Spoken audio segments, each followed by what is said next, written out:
नमस्कार, मैं हूं नेहा शुक्ला और आप देख रहे हैं जस्ट टीवी का बेहद ही लोकप्रिय कार्यक्रम स्ट्रेट टॉक। कर्नाटक में कांग्रेस सरकार ने स्थानीय लोगों को रोजगार के अवसर मिले, ये सुनिश्चित करने के लिए प्राइवेट सेक्टर में ग्रुप सी और ग्रुप डी में 100% आरक्षण वाला विधेयक ले आया। चौतरफा आलोचना हुई तो सरकार ने फिलहाल ये बिल रोक लिया है। स्टेक होल्डर से बातचीत करके फैसला लेने की बात कांग्रेस की सरकार कर रही है। अब आइए हरियाणा, यहाँ पर भी अग्निवीरों को 10% आरक्षण का ऐलान किया गया है। ओबीसी कोटे के क्रीमी लेयर में बदलाव हुआ है। 6 लाख से बढ़ाकर 8 लाख रुपए सीलिंग कर दी गई है। मुसलमानों के आरक्षण पर भारत में वैसे ही बीजेपी विपक्ष को घेरती आ रही है और जबकि महाराष्ट्र चले जाइए तो वहां पर मराठा आरक्षण ये मसला भी तूल पकड़ने लगा है। कहा जा सकता है कि भारत की राजनीति में इन दिनों आरक्षण ही आरक्षण के चर्चे हैं और ये आरक्षण के चर्चे कह सकते हैं कि बेरोजगारी की जो एक बड़ी समस्या है उसके गलियों से भी निकलकर सामने आ रहे हैं। हरियाणा में अग्निवीरों का आरक्षण, ओबीसी क्रीमी लेयर में बदलाव, अन्य राज्यों में क्षेत्रीयता के आधार पर आरक्षण, ये सब विचारों की राजनीति कही जाए या वोट बैंक की राजनीति। आज की स्ट्रेट टॉक इन्हीं सियासी सवालों पर। स्वागत है आप सभी दर्शकों का। तो आरक्षण ही आरक्षण, जोर आरक्षण पर, लेकिन रोजगार का जो रोड मैप है, जो रोजगार के सृजन अवसर पैदा करने की बात है, उसका जो रोड मैप है वो नदारद दिख रहा है। और इसीलिए कुछ सवाल हैं जो कि हम चाहते हैं कि स्ट्रेट टॉक में अपने दर्शकों के सामने ये सवाल रखें और उन सवालों को अपने कार्यक्रम के दौरान समझने का प्रयास करें अपने पैनलिस्ट के साथ। आइए पहले सवालों पर नजर डालते हैं। बीजेपी शासित राज्य में अग्निवीरों को आरक्षण का फैसला, इसे रोजगार की समस्या का कैसा समाधान माना जाए। कर्नाटक में कन्नड़ भाषियों को निजी क्षेत्र में आरक्षण का फैसला, 100% आरक्षण का फैसला, इस पर जो विवाद पैदा हुआ, क्या निजी सेक्टर में आरक्षण स्थानीय रोजगार सृजन का हल समझा जा रहा है? क्या आरक्षण का रास्ता ही भारत में बेरोजगारी का समाधान है? और इसके लिए पूरे भारत में जातिगत सर्वे कितना ज़रूरी है, जो कि कहीं ना कहीं राहुल गांधी, जो कि विपक्ष के नेता है लोकसभा में, कांग्रेस के बड़े नेता, उन्होंने कहा है कि जिसकी जितनी आबादी उसकी उतनी हिस्सेदारी। और ये जो आरक्षण की पॉलिटिक्स है अब तूल पकड़ती हुई दिख रही है अलग अलग राज्यों में, खास करके जहां पर चुनाव होने वाले हैं। आरक्षण को लेकर फैसले हो रहे हैं, लिए जा रहे हैं और इसका युवाओं पर क्या असर, ये भी समझने की कोशिश की जा रही है। कहीं ना कहीं उन्हें वोट बैंक समझने की कोशिश हो रही है। हमारे साथ जो पैनल जुड़ चुका है उनका स्वागत कर लेते हैं। हमारे साथ प्रोफेसर गुरमीत सिंह जुड़ चुके हैं, पॉलिटिकल एनालिस्ट है। हमारे साथ गोविंद मिश्रा जी हैं जो कि युवा हल्ला बोल से जुड़े हुए हैं और हमारे साथ हेमंत कुमार हैं, वरिष्ठ पत्रकार हैं पटना से। और हमारे साथ कांग्रेस के प्रवक्ता सुरेश रोड भी जुड़े हुए हैं। आप सभी का बहुत बहुत स्वागत है। प्रोफेसर गुरमीत, मैं शुरुआत आपसे करना चाहूँगी क्योंकि एक बड़ा फैसला कह सकते हैं कि हरियाणा सरकार ने लिया है। बेशक ये विधानसभा चुनाव के बैकड्रॉप में लिया गया है, लेकिन इस फैसले को आप कैसे देखते हैं? क्या ये जो ओबीसी का मसला है सरकार को इतना प्रभावी लग रहा है कि अग्निवीरों के साथ साथ ओबीसी की क्रीमी लेयर में भी परिवर्तन किया गया है? प्रोफेसर गुरमीत। देखिए, पहली बात तो ये कि जहां तक हरियाणा सरकार का अग्निवीर वाला फैसला है, आप जानते हैं कि अग्निवीर को लेकर अभी केंद्रीय बलों ने भी फैसला किया, सीआरपीएफ ने और सीआईबीएसएफ ने, जो मेरे दृष्टि में सही भी है क्योंकि उनकी कुछ ट्रेनिंग तो ऑलरेडी होगी। एक अनुशासन, एक शारीरिक उनकी जो क्षमता है वो सारी होती हैं। और इसको लेकर काफी आलोचना हुई और आप जानते ही हैं कि विपक्ष ने इसको काफी मुद्दा भी बनाया और सही भी बनाया क्योंकि ये गले नहीं उतर रही थी। और बहुत सारे लोग ये मानते हैं कि जैसे संविधान का मुद्दा था, कोई और मुद्दे थे, वैसे खासतौर पर उन राज्यों में जिनमें हरियाणा भी शामिल, जहां पर बड़ी संख्या में लोग फौज में जाते हैं, वहां पर इसका नुकसान भारतीय जनता पार्टी को हुआ। तो अगर पुलिस में या वन फॉरेस्ट रेंजर में या इवन और जगहों पर भी उनको अगर कोई आरक्षण दिया जाता है तो मुझे लगता है कि उसमें बहुत आपत्ति नहीं होनी चाहिए किसी को। बहुत सारे दुनिया के नेहा जी देश ऐसे हैं, आपको भी मालूम होगा, जहां पर कंपलसरी मिलिट्री सर्विस होती है जी, जहां पर प्रत्येक नागरिक को भी कुछ साल लगाने पड़ते हैं। हमारे यहाँ तो उस तरह का नहीं है, लेकिन नेचुरली अगर लगाया है, उसमें इन्वेस्ट किया है। बाकी अग्निवीर की जो योजना है उसकी क्या उपयोगिता है, कितनी वो वाजिब है, ये एक अलग सवाल है। अभी तो जहां तक हरियाणा का जी, जो कर्नाटक और अन्य राज्यों का है, देखिए मैं थोड़ा सा इसमें, मुझे कई बार ये लगता है कि ज्यादातर जगहों पर अब राज्यों में, जैसे मैं आपको बताऊं, उदाहरण के लिए हिमाचल प्रदेश में अगर स्कूल टीचर की भर्ती होती है तो आपकी जानकारी के लिए उसमें डोमिसाइल होना जरूरी है, यानी कि लोकल व्यक्ति को। ऑलरेडी इस तरह के प्रावधान हो रखे हैं, संभवतः और राज्यों में भी होगा, हरियाणा में भी होगा। जी जी। मैं व्यक्तिगत तौर पे, मेरे को ये लगता है कि अगर हम ऐसे बांधते चले जाएंगे कि भाई एक प्रदेश का आदमी दूसरे प्रदेश में जाके नौकरी नहीं कर, अभी हायर सर्विसेज में पीसीएस वगैरह में ये चीजें लागू नहीं है, लेकिन जैसे मैंने अभी बताया स्कूल का तो मुझे कंफर्म है, और भी हमारे साथी बता पाएंगे, उनके भी जानकारी में होगा। तो ये तो एक प्रवृत्ति है। और अब ये जो निजी सेक्टर में बात चल रही है ना, कि आप जो है वो रोजगार दें, पहले तो देखिए इतनी तनख्वाहें कौन सी प्राइवेट सेक्टर में मिलती हैं, आप सोचिए ज्यादातर जगहों पर, है ना। तो लोकल आदमी को उसमें तरजीह, लोकल आदमी उसमें इसलिए एडवांटेज पे रहता ही है कि वो, क्योंकि वहां रह सकता है। मान लीजिए किसी का घर है गुड़गांव में, तो एक आदमी उत्तर प्रदेश से आके या कर्नाटक से आके, उसके लिए जितनी तनख्वाहें मिल रही है ना, उनमें रहना ही बड़ा मुश्किल है। जो लोकल आदमी, उसका घर बाहर है तो वो कर लेता है। तो मुझे ऐसा लगता है कि थोड़ा सा इसमें ये जो आजकल एक होड़ चल पड़ी है ना, कि चाहे महाराष्ट्र की बात हो, चाहे अभी कर्नाटक वाली बात अभी उन्होंने होल्ड पे करी। पहले आपको याद होगा दुष्यंत चौटाला जब मुख्यमंत्री थे, उन्होंने हरियाणा में भी 75% आरक्षण की बात करी। होना ये चाहिए, पहले तो रोजगार के अवसर सृजित हो। आप कितना भी आरक्षण कर लीजिए, उसके बाद अगर रोजगार ही नहीं है उसका क्या लाभ है। अगर रोजगार ज्यादा है तो शायद अपने आप लोगों को मौके मिलेंगे। दूसरा, मुझे लगता है कि अपनी आबादी को हमें इतना सक्षम बनाना चाहिए कि अगर स्किल उनमें होगी, क्योंकि प्राइवेट सेक्टर में तो अगर आप स्किल है आप में तो आपको काम मिल जाता है ना। तो अगर आपने एम्पावर करेंगे, उसको स्किल अच्छी देंगे, उस पर भी जोर होना चाहिए साथ में। आरक्षण से मुझे कोई नहीं, लेकिन मुझे लगता है अगर हम एक देश को, अब कल को कोई कहेगा जिलावार कर लो, आप जानते हैं कई जगहों पर पुलिस वगैरह में ऑलरेडी होता है, जिलावार भी भर्तियां होती है, लेकिन कुछ राज्यों में। लेकिन मेरा ये मानना है कि अगर हम बहुत नैरो डाउन करते चले जाएंगे, फिर आज एक है, फिर उसके बाद जैसे मैंने कहा जिलावार होगा, फिर आगे होगा। तो अगर हम एक देश है, वहां पर सब लोग जा सकते हैं, प्रतियोगिताओं में बैठ सकते हैं, तो मुझे लगता है ये जो एक लोकल या जो एक प्रदेश के अपने लोगों को, अब जैसे उन्होंने कन्नड़वासी की बात करी, अब अगर कन्नड़वासी करी तो मान लीजिए, मैं एक उदाहरण दे रहा हूँ कि कोई आदमी बेंगलोर में ही रह रहा है, बहुत सारे लोग आपको ऐसे मिल जाएंगे जो काफी सालों से काम कर रहे हैं। हालांकि भाषा सीखनी चाहिए, मैं ये नहीं कह रहा कि कोई कर्नाटक में रहता है उसे कन्नड़ सीखनी चाहिए और ऑटोमेटिक आती भी होगी, लेकिन फिर भी मैं आपको एक स्थिति बता रहा हूँ कि मान लीजिए कोई आदमी बिहार से कर्नाटक में जाके नौकरी करता है और वो 10 साल से कहीं मजदूरी कर रहा है और उसका बच्चा वहां पे आता है, तो फिर उसे क्या कन्नड़वासी माना जाएगा या नहीं माना जाएगा। तो ये सारे सवाल है। ऐसे ही और चीजों में, डोमिसाइल को लेकर कई राज्यों में बहुत दिक्कत है। ये जो आपका नीट का एग्जाम है ना, जिसमें भी होता तो ये राष्ट्रीय स्तर पर है, लेकिन इसमें जो फिर पर्टिकुलर प्रदेश में सीटें हैं वो 85% जो है वो डोमिसाइल मांगते हैं। तो बहुत लोगों को ये बात छूटती है कि वो गुजरात में रह रहे हैं, लेकिन सपोज वो महाराष्ट्र में पहले रहे तो उनकी गुजरात की डोमिसाइल नहीं बनी, तो अगर बच्चे की मेरिट अच्छी भी है तो उसको नहीं मिलता। तो ये बड़े गंभीर प्रश्न हैं जिन पर सोचना चाहिए। इलेक्शन के चक्कर में फटाफट या एक दूसरे से निकलने के चक्कर में फटाफट, और ये सारी पार्टियां इसमें आगे हैं। मैं आपको उदाहरण के लिए ओल्ड पेंशन का ही बताता हूँ। पंजाब में, राजस्थान में, छत्तीसगढ़ में ओल्ड पेंशन अनाउंस कर दी, लेकिन एक्चुअल में जो कागजों में करी है वो केवल हिमाचल गवर्नमेंट ने की, बाकी सरकारों में सिर्फ कागजों में। तो आप वो योजनाएं लागू करते जा रहे हैं जिनको बाद में जमीनी स्तर पर करना, लागू करना मुश्किल है। थोड़ा सा इस पर ध्यान देने की जरूरत है। बिल्कुल कि भारत में आरक्षण ही आरक्षण, इसके चर्चे, लेकिन रोजगार के सृजन, रोजगार के जो अवसर है उनके लिए क्या रोड मैप ये तमाम राजनीतिक दल दिखा रहे हैं, या फिर उस पर बातचीत भी हो रही है क्या, बहस भी हो रही है क्या, नीतियां भी बन रही हैं क्या। नीति आयोग की बैठक में प्रधानमंत्री मौजूद रहे, लेकिन क्या नीति आयोग की बैठक में रोजगार के अवसर पर भी चर्चा होती है क्या। हेमंत सर, जब बात इतनी आरक्षण की आती है अलग अलग राज्यों में, जैसे कि प्रोफेसर गुरमीत ने कहा है कि ये नैरो डाउन करते चले जाना, हम आखिर किस तरह के भारत का निर्माण कर रहे हैं जहां पर भाषा के आधार पे, धर्म के आधार पे, जाति के आधार पे आरक्षण दिया जा रहा है, लेकिन उसके बावजूद अगर देखा जाए तो रोजगार की जो समस्या है पहले से समाधान की बजाय और विकराल रूप धारण कर चुकी है। और इस परिस्थिति में क्या आरक्षण का ये जो भी फैसला आ रहा है, चाहे वो हरियाणा सरकार ने लिया हो, चाहे वो कर्नाटक सरकार ने लिया हो, चाहे महाराष्ट्र में सरकार ने इसका फैसला किया है कि मराठा आरक्षण दिया जाएगा,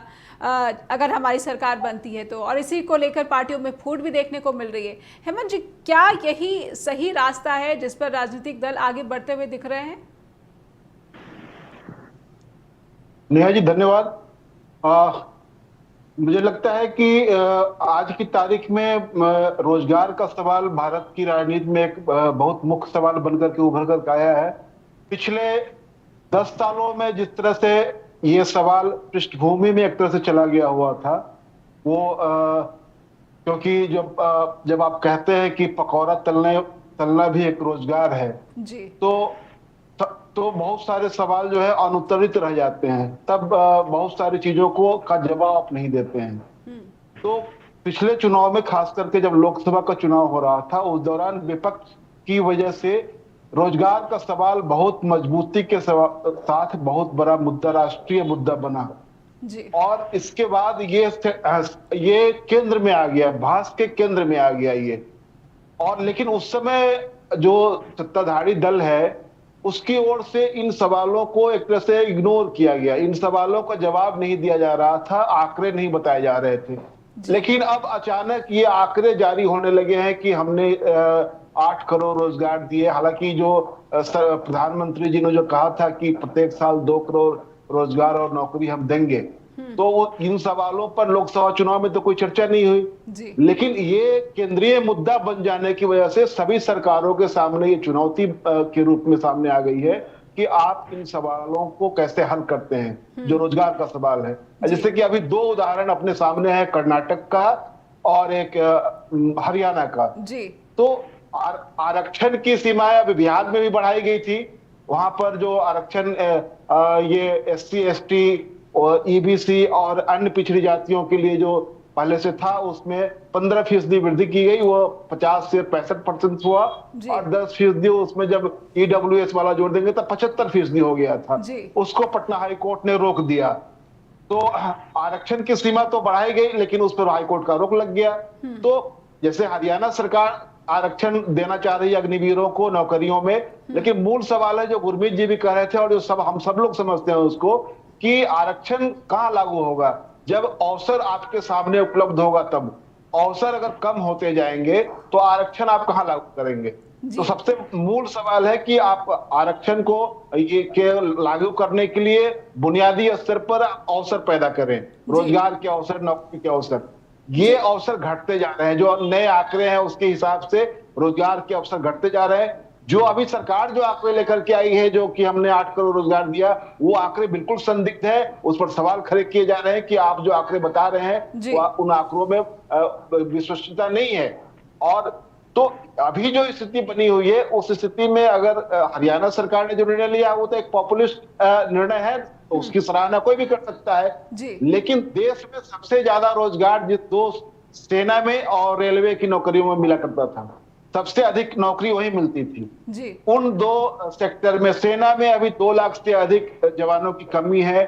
उसके बावजूद आपने अग्निवीर स्कीम आप लेकर के आए, जो बिल्कुल एक तरह से सेकंड क्लास सेना तैयार करने वाली बात है, जो आरोप लगते रहे हैं। दूसरी ओर रेलवे में लगातार भर्ती जो है वो उस पर रोक लगी हुई है, उसका जो निजीकरण हो रहा है, जिस वजह से उसमें लोगों को रोजगार, ये नौकरियों का अवसर उसमें कम होता जा रहा है। तो जो पूरा परिदृश्य है, उस परिदृश्य में ये जो एक रेमेडीज है कि आप आरक्षण देते हैं कि हम अग्निवीरों को आरक्षण देंगे, उनको माइनिंग सेक्टर में देंगे, उनको कांस्टेबल बनने में देंगे, उनको जेल में वार्डन बनने में देंगे, ये तमाम चीजें हरियाणा सरकार लेकर के आई है। तो आखिरकार ये जो सवाल है, इसलिए जो सतह पर आ गया हुआ है, 10 सालों में ये हो रहा था कि आप हिंदू मुसलमान का एजेंडा और पकौड़ा तलने का एजेंडा इतना हावी हो गया हुआ था कि बाकी चीजें पृष्ठभूमि में चली गई थी। अब आप देख लीजिए कि जो गुजरात का जो उदाहरण है, वहां पर 10 पदों के लिए एक वैकेंसी एक निजी कंपनी में आई और हजारों लोग वहां पहुंच गए, वहां पर भगदड़ की मच गई। तो वो जो सरकार जो एक मॉडल लेकर के आई थी कि हमारे पास एक गुजरात मॉडल है जिसमें बहुत सारे रोजगार का सवाल है, बाकी चीजों का सवाल, तो हमने बहुत बेहतर ढंग से हल किया है। तो ये मॉडल जो सामने आ रहा है, उस मॉडल में तो लग रहा है कि आप नौकरी लोगों को नहीं दे पा रहे हैं। तो ये एक ऐसा सवाल बन गया हुआ है जिससे सरकारों की और राजनीतिक पार्टियों की चिंता बढ़ी हुई है। जी बिल्कुल, फौरी जो समाधान करते हुए दिख रहे हैं। जैसे आपने कहा कि पॉपुलिस्ट फैसले लगते हैं, ना कि समस्या के समाधान के रूप में ये नीतियां या फिर फैसले नजर आते हैं। गोविंद जी, मैं आपसे समझना चाहूँगी, जिस मुंबई वॉक इन इंटरव्यू की भी तस्वीर मुझे लगता है आपने देखी होगी, 600 नौकरी और वहाँ पर पहुँच जाते हैं 25,000 आवेदक। धक्का मुक्की इतनी हुई कि वॉक इन इंटरव्यू तो दूर की बात है, सीधे सीधे रिज्यूमे लेकर सबको चलता कर दिया गया। ये जब आरक्षण की एक बयार सी बहती हुई नज़र आ रही पूरे देश में, इस पर युवा हल्ला बोल क्या अपना नज़रिया रखता है? क्या हरियाणा सरकार के फैसले पर आप अपनी टिप्पणी करना चाहेंगे या फिर कर्नाटक सरकार के फैसले पर टिप्पणी करना चाहेंगे, जहां पर प्राइवेट सेक्टर में भी ग्रुप सी और ग्रुप डी में 100% आरक्षण की बात मुख्यमंत्री करते हैं? गोविंद जी अनम्यूट कर ले। गोविंद जी अनम्यूट कर ले। जी नेहा जी, असल मुद्दा तो ये है कि बेरोजगारी इस समय आपदा बन गई है, राष्ट्रीय आपदा बन गई है। जिस डेमोग्राफिक डिविडेंड की हमेशा प्रधानमंत्री बात कर रहे हैं, वो आजकल डेमोग्राफिक डिजास्टर बन गया है जी। कहीं भी नौकरियां नहीं है, चाहे मुंबई के हालात आप देख लें, चाहे कहीं भी नौकरियों की जो वैकेंसी आती हैं। अब रेलवे में 1 लाख वैकेंसी आई थी 2019 में, जब चुनाव से पहले सरकार घोषणा करती है कि हम रेलवे में बम्पर भर्ती देंगे और उसके लिए करोड़ों फॉर्म भरे जाते हैं, और वही हालात लगभग सभी सरकारी नौकरियों में होता है। और ये जब ये दिखाना चाहिए लोगों को नौकरी कहां से मिलेगी, नौकरियों पे चर्चा न करके आरक्षण पे चर्चा करवाया जा रहा है। ये हम आप चर्चा सामान्य रूप से नहीं कर रहे हैं, नौकरियां तो कहीं हैं ही नहीं। आप बताइए, पिछली सरकार में मोदी जी की 10 साल की सरकार हो गई, लगातार इनके पिछले 8 सालों में इन्होंने 8 लाख वैकेंसी नहीं दी थी, लेकिन जब दूसरा चुनाव आना था तो इनका बयान आता है अगले साल भर में हम 10 लाख नौकरियां दे देंगे। भाई कहां से दे देंगे नौकरियां, जब आपकी नीति राजनीति उस तरह की नहीं है कि नौकरियां आपको देना है। और वो जो पुरानी नौकरियां मिली हुई थी उस पे उसकी नियुक्ति पत्र बांट करके पोस्ट मास्टर जो काम करता था वो काम प्रधानमंत्री करके नियुक्ति पत्र बांट करके अपना नाम कमाना चाहे कि फर्जी, एकदम फर्जी था, जो कि नौकरियां देने का ढकोसला करना। इस समय नौकरियां कहीं नहीं दी जा रही हैं। उस नौकरियां न दिए जाने को छिपाने के लिए आरक्षण का बेकार का चर्चा सामने आ गया है। गोविंद जी, और जो अग्निवीर की बात करें, मैं बात कर रहा हूँ हरियाणा वाले पे टिप्पणी करता हूँ। अग्निवीर स्कीम तो पूरी तरह से बेकार स्कीम है, इसको सरकार को तुरंत वापस लेने जाना चाहिए, क्योंकि जो परमानेंट नेचर की नौकरियां हैं उनमें आप ठेकेदारी ला रहे हैं। ये तो ठेकेदारी ही है ना अग्निवीर, ये कौन सा परमानेंट नौकरी है? और इसको तो पूरी तरह से वाइंड अप करना चाहिए, पूरी तरह से खत्म करना चाहिए। इस पे युवा हल्ला बोल का शुरू से स्टैंड क्लियर रहा है।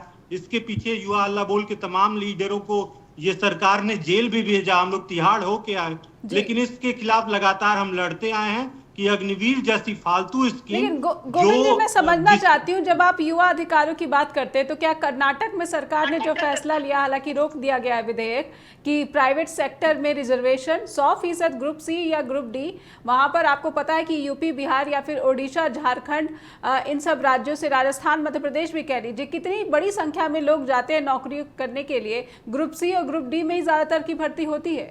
अगर वहां पे कन्नड़ भाषियों को 100% आरक्षण कर दिया गया तो ये कितनी बड़ी निराशा है उन राज्यों के लिए जहां पर लोग जो है सिर्फ और सिर्फ रोजगार की तलाश में अन्य प्रदेशों का रुख करते हैं, खासकर कर्नाटक का भी करते हैं।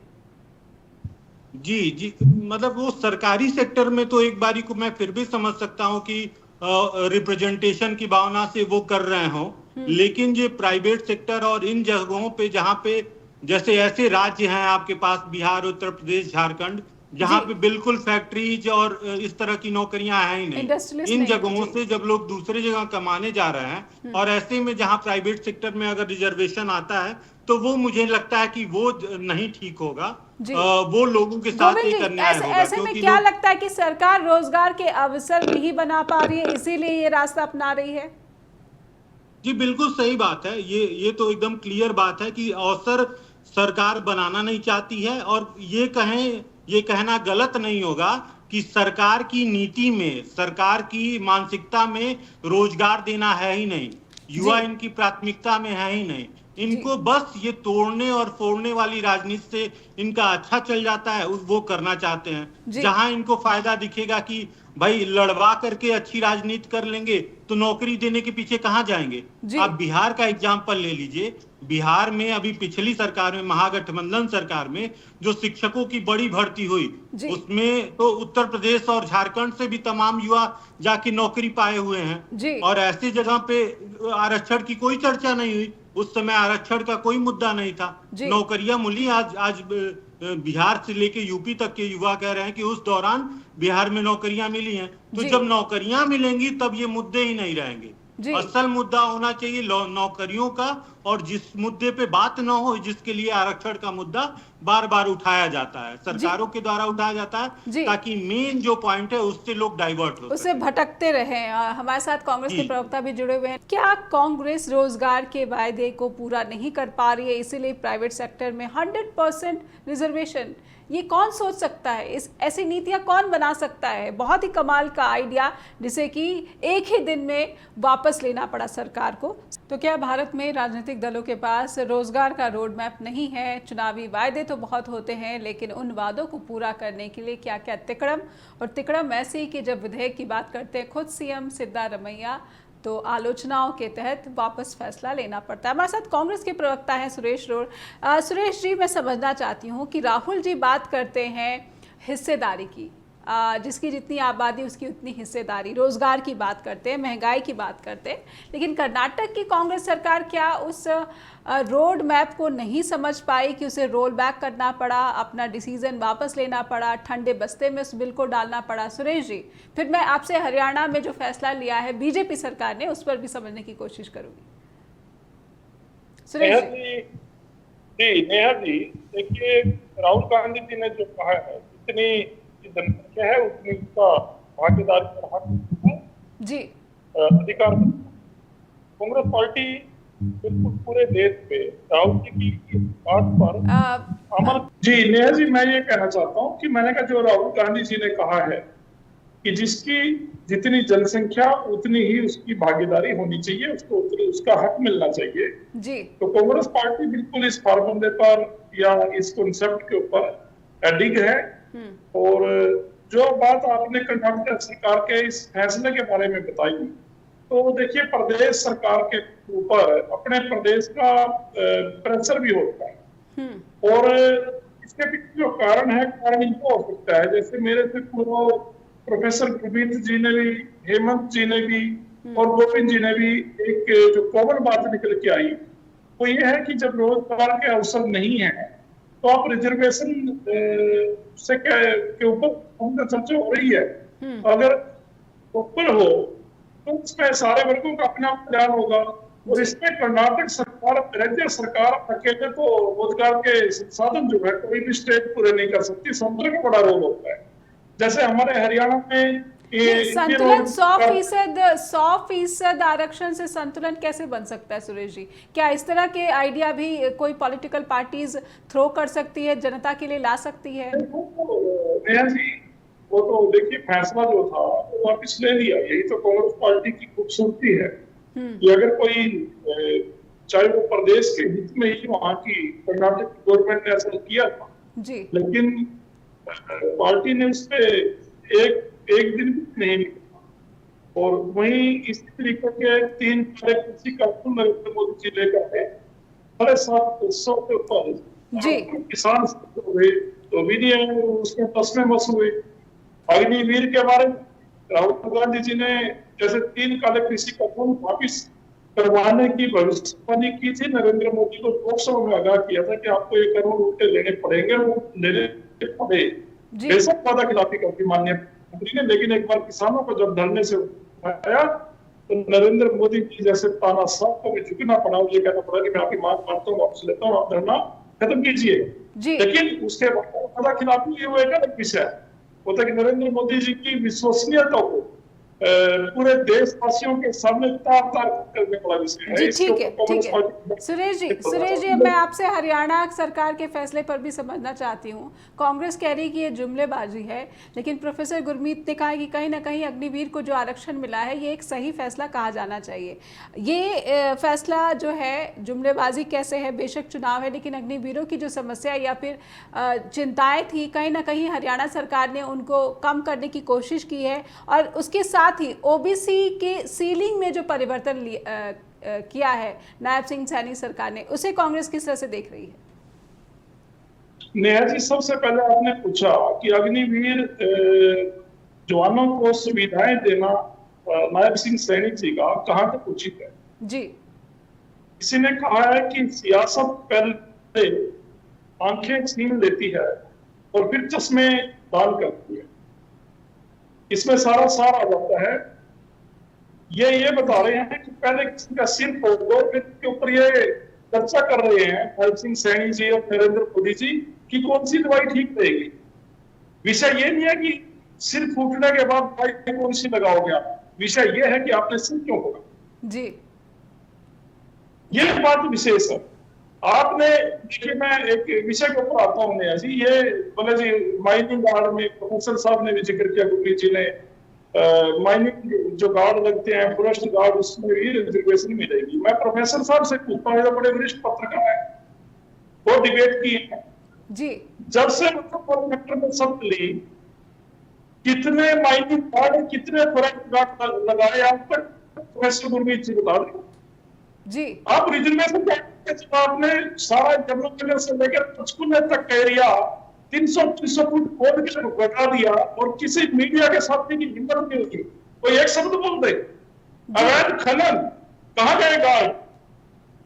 जो आईएएस अधिकारी हैं, माननीय मंत्री कुंदन शर्मा जी थे, मेरी एक दिन किसी सामाजिक प्रोग्राम में उनसे मुलाकात हुई जी, कहने सरकार की क्या हालत, इतना हारोगे, बोले कोई कभी माइनिंग के मंत्री। ठीक है सुरेश जी, आप कह रहे हैं कि यहाँ पे वैकेंसीज नहीं निकल रही हैं और आरक्षण की बात करी हरियाणा सरकार, लेकिन यही मैं अगर कॉन्टेक्स्ट लूँ कर्नाटक का, तो क्या वहाँ पब्लिक सर्विस सेक्टर में जो है वैकेंसीज है या नहीं है, कि प्राइवेट सेक्टर में रिजर्वेशन की बात करने लगे हैं 100%? तो इन दोनों ही मामलों को अगर आप देखें, दोनों ही प्रदेशों में, एक में बीजेपी सरकार, एक में कांग्रेस सरकार, आरक्षण को लेकर जो नीतियां हैं कहीं ना कहीं वो पॉपुलिस्ट फैसले बनाती हुई करती हुई नजर आती हैं, जैसा कि हेमंत जी ने कहा है।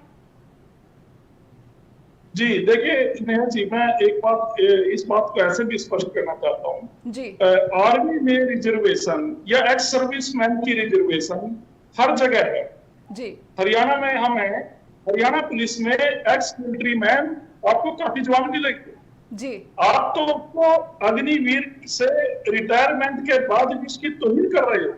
अरे जो हरियाणा पुलिस जिसका एक स्टेटस माना जाता है, एक्स मिलिट्री मैन उसमें फौजी साहब क्या कहते, सारे पुलिस वाले बनाते हैं, उसमें नौकरी दी जाती थी। आप उसमें पुलिस की बजाय आप होम गार्ड में लगा रहे हो, और आप उसको माइनिंग गार्ड में लगा रहे हो और फॉरेस्ट गार्ड में लगा रहे हो जी। वहां भी उसका कम से कम जो स्टेटस है वो 50% से भी कम है, वेतन भी कम है, सुविधाएं भी कम है जी। तो ये माननीय नायब सिंह सैनी जी की घोषणाएं कहीं भी किसी भी चीज से मेल नहीं खाती। ये चुनावी जुमले हैं, लोकसभा में इनको ठीक है। क्रीमी लेयर में जो बढ़ावा किया गया है, 6 लाख से 8 लाख सीलिंग कर दी गई है, इसे कैसे देख रही है कांग्रेस? मेरा सवाल वहीं का वहीं जी। ये देखिए, पहले 8 से 6 महीने ने किया था और अब 6 से 8 कर रहे जी। इसको तो हरियाणा में अगर आप चौपाल में जाएं अपना कैमरा लेकर नेहा जी, कभी आप हमारे हम आपको मिलाएंगे, अपने जो पंचायती लोग गाँव में चौपाल में बैठते हैं, वो बीजेपी के इस फैसले को थूक कर करते जी। ये मोदी हो जो खट्टर था, विधेयक हो ले आए, इनकी आदत है, इन्होंने किसी भी एक इंच का भी काम, इन्होंने 1 इंच भी कोई करेंगे, पुली है, सड़क है, अगले दिन टूट जाती। ठीक है। करनाल में खट्टर साहब का होम डिस्ट्रिक्ट था, आते थे, आज पैच टैपी लगाते थे, अगले दिन उगड़ जाती। एक किसी के वर्कर ने पूछा, खट्टर साहब ये टेक्नोलॉजी कहाँ से लाए? पहले तो 2-4 महीने अगर कोई पैच करते थे, सब पे करना करते थे, वो 6-7 महीने साल निकालता था जी। लेकिन वो आप आज कनाल से निकले तो तुरंत गड्ढा खाली हो जाते, टायरों से चिपक के निकल जाती है। ऐसा मटीरियल कहां से लाए? तो ये इनकी विश्वसनीयता है। अभी 3, 4, 5, 6, 1 तारीख से गिरने शुरू हुए, जैसे 6 तारीख आई, 6 तारीख तक मीडिया से मैं जानते हो 6 फुट गिर गए, 6 फ्लाईओवर गिर गए। जी, इन आरक्षण को लेकर राजनीतिक दलों के जो विचार हैं वो कहीं ना कहीं वो ज़मीनी हकीकत, ज़मीनी समस्या से थोड़े से नहीं बहुत ज़्यादा दूर नज़र आते हैं। और हम समझने की कोशिश कर रहे हैं कि आरक्षण ही आरक्षण, इसके नारे, इसके चर्चे, इसके फैसले, इसके ऐलान, लेकिन रोज़गार कहाँ है? रोज़गार होगा तो आरक्षण की बात होगी, और आरक्षण लागू भी हो सकेगा अपने जो कैपेबिलिटी है, पूरी कैपेबिलिटी, पूरी क्षमता के साथ। हमारे साथ जो पैनल जुड़ा हुआ है, आइए बातचीत आगे बढ़ाते हैं। प्रोफेसर गुरमीत, कहीं ना कहीं 2 राज्यों का उदाहरण हमारे सामने है।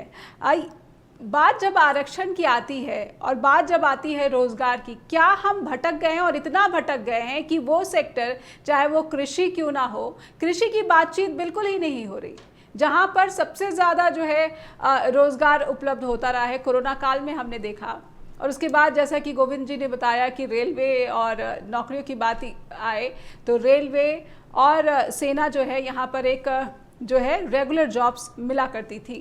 कहीं ना कहीं भटक गए हैं रोजगार के मोर्चे पर, इसीलिए इस तरह की समस्याओं का सामना भारत के युवा कर रहे हैं। किसानी को दुरुस्त करने की और कोशिश नहीं दिख रही है, इसीलिए भी रोजगार की ये भयावह तस्वीर नजर आती है। अनम्यूट कर ले सर।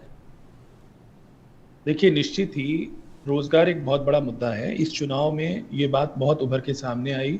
बिहार में तेजस्वी यादव ने, आप जानते हैं, इस मुद्दे को बहुत प्रमुखता से उठाया है और वो बात भी चल रही है जी। राज्य सरकारों में, केंद्र सरकारों में हजारों लाखों की संख्या में पद खाली हैं जो भरे नहीं जाते पूरी तरह से, और आउटसोर्स, MTS, ये सारा जो कॉन्ट्रैक्ट, ये जो सिस्टम चला हुआ है, ये बहुत बड़ा, क्या बताएं हम आपको। हम लोग कॉलेजों में जाते हैं, प्राइवेट कॉलेजों में नियाजी चेक करने, 15,000 रुपए में PhD के बच्चे रखे हुए हैं जो PhD कर चुके हैं। आप अनुमान लगाइए। अभी कल जो हुआ, जो लोडर का मैं आपको बता रहा था बॉम्बे में, एयर इंडिया में, जो सबने देखा, सारे जी।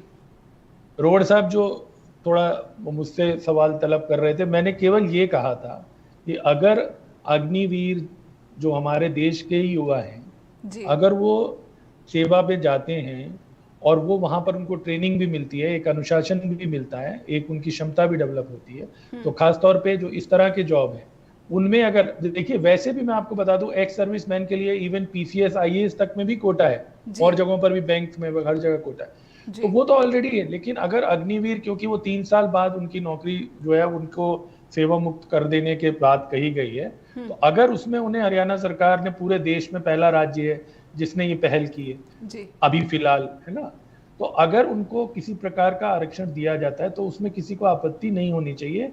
मैं ये कह रहा था कि उस दृष्टि, हाँ, ये जो प्रश्न है कि कितनी पोस्टें आप भरते हैं, क्या आप जितने भी रिक्त पद हैं वो भरते हैं, क्या आप रोजगार के नए अवसर सृजित करते हैं, वो तो मैंने आपको कहा कि वो जो, अगर आप कितना भी रिजर्वेशन करते हैं, पोस्ट भरे ना, उसका लाभ क्या है, चाहे वो किसी भी डिपार्टमेंट में। और उसकी वजह ये है कि सैलरी बिल इतने अधिक है बजट में राज्य सरकारों के, उसी वजह से ही वो ये आउटसोर्स का मतलब क्या है, एक ठेकेदार से आप कर्मचारी ले रहे हैं क्योंकि वो आपकी लायबिलिटी नहीं बनते।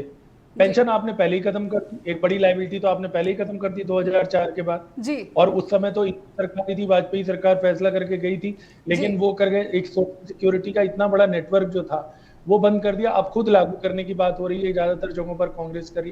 कहने का मतलब ये जो पूरा सेक्टर है सरकारी क्षेत्र में रोजगार वाला, या इवन इसमें आरक्षण का जो मुद्दा है, जब तक देखिए जो संविधान के तहत आरक्षण है वो तो है ही, EWS दिया गया, EWS को लेकर भी बहुत सारे सवाल उठ रहे हैं, किस तरह से सर्टिफिकेट बन रहे हैं, क्या हो रहा है, दुनिया भर की उसमें भी प्रश्न है। तो जो युवा है वो बहुत ही चाहता है कि ये चीजें बड़ी पारदर्शी तरीके से, बड़ी निष्पक्ष तरीके से, मुझे आप बताओ ना, कोई भी आदमी, मान लीजिए एक आदमी पंजाब का है, पंजाब का ऊना जिला पंजाब के नंगल से सटा हुआ है, बहुत सारे क्षेत्र ऐसे हैं, यमुनानगर, उधर यमुनानगर का बहुत सारा एरिया उससे टिका। अब एक बच्चा अगर वहां से पढ़ता है, वो इकट्ठा पढ़ता है, और वो उसको हकी ना हो, उस राज्य में स्कूल में पढ़ाने का, तो उसके लिए तो और अवसर सीमित हो जाते हैं। इस सेंस में मैं कह रहा था कि हमें नैरो डाउन नहीं करना चाहिए। बिल्कुल सीमित जो है अवसर कर दिए जाते हैं जब डोमिसाइल की बात होती है। हेमंत जी, मैं संक्षेप में आपसे समझना चाहूंगी, फिर गोविंद जी के पास जाना चाहूंगी क्योंकि समय बहुत ही सीमित शेष रह गया है। हेमंत जी, क्या जो जातिगत सर्वे की बात आई थी, जो बिहार से निकल कर आई थी, हालांकि हाईकोर्ट ने उस पर रोक लगा दी है, आरक्षण जिस आधार पर दिया गया था, क्या रास्ता यहाँ से निकलता हुआ देख पा रहे हैं आप?